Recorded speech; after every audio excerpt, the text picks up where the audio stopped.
दोस्तों, जब हम बेघर हुए तो सबसे बड़ी मुश्किल ये आई कि इन बेजुबानों के साथ हमें घर नहीं मिल रहा था। रेंट पर और एकदम से एक दिन में मुश्किल होता है ना, तो एकदम से अचानक से जब हम बेघर हुए तो हमें बच्चों के साथ घर नहीं मिल रहा था। मजबूरी में मुझे आना पड़ा मायके बच्चों को लेके। तो 2 बच्चे थे, 2 मेरे खुद के बच्चे थे। बच्चे तो वैसे 3 थे, उसी दिन किसी ने अडॉप्ट कर लिया। और आ गए हम मायके। अब मायके में कहाँ किसका गुजारा होता है या किसका हुआ है आज तक, हंसी खुशी नहीं होता है। तो वो तो खैर मजबूरी में आना पड़ा। मायके में तो मैं कभी एक दिन के लिए जाना पसंद ना करूं। तो बहुत लगी मुश्किलें आने।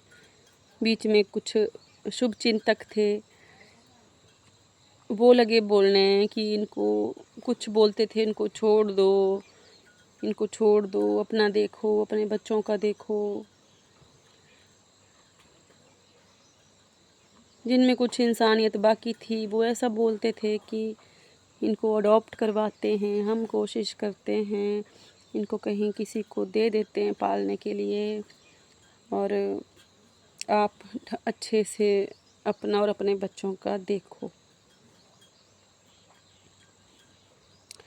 मैं भी लग पड़ी तड़पने, क्योंकि हालात ऐसे हो गए थे कि एक एक दिन निकालना मुश्किल था। किसी के आंगन से भी निकल जाते थे ना ये।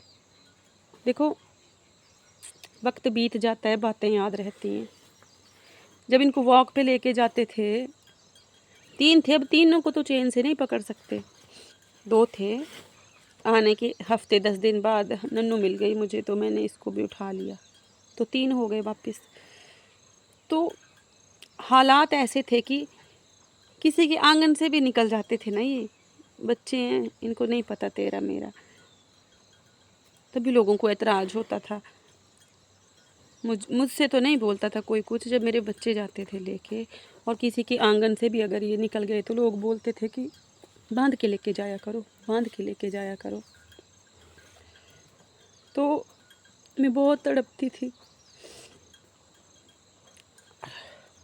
लगी जी मैं शेल्टर्स ढूंढने लगी, मैं गूगल पे लगी सर्च करने।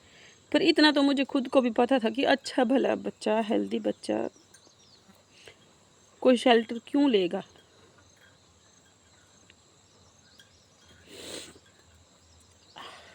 बहुत हाथ पैर मारे, कहीं से कुछ कोई रिस्पॉन्स नहीं।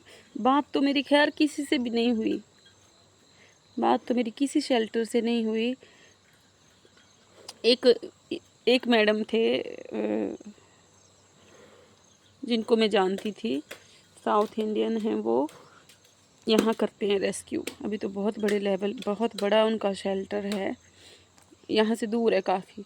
वहाँ मैं एक दो केस मैंने वहाँ पहुँचाए थे।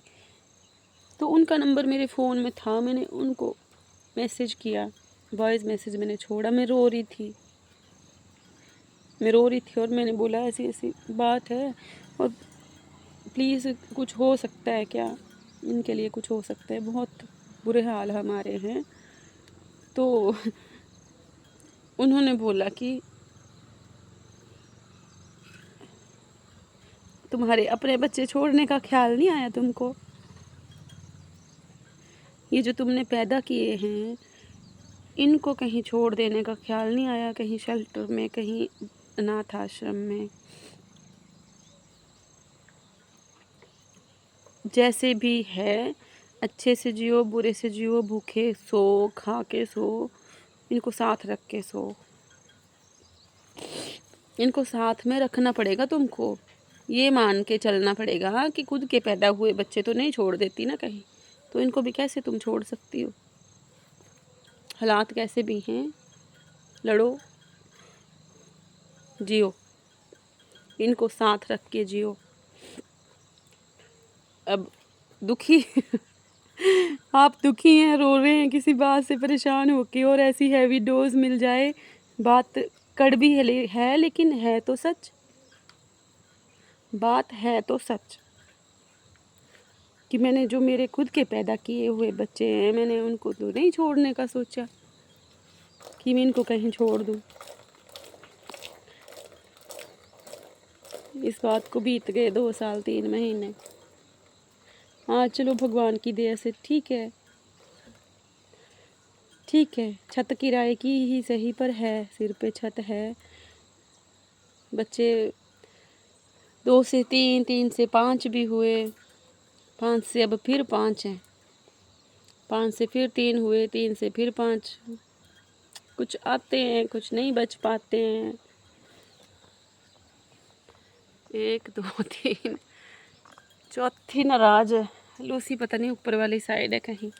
तो बुरे वक्त में हिम्मत रखने की ज़रूरत होती है। कट जाता है वक्त, कोई सा भी हो, कट जाता है ना। तो किसी बेजुबान को आपने पाला है तो उसको कभी मत छोड़ना, कभी मत छोड़ना। खैर ऐसे छोड़ने तो किसी कीमत पर भी मैं कहीं यहाँ वहाँ नहीं छोड़ती, पर हाँ छत में ज़रूर ढूंढ रही थी इनके लिए शेल्टर या कुछ भी जो इनको रख ले। और आज के हालात ऐसे हैं कि मरना पड़ा तो साथ में मरेंगे, छोड़ेंगे नहीं ना कहीं देंगे।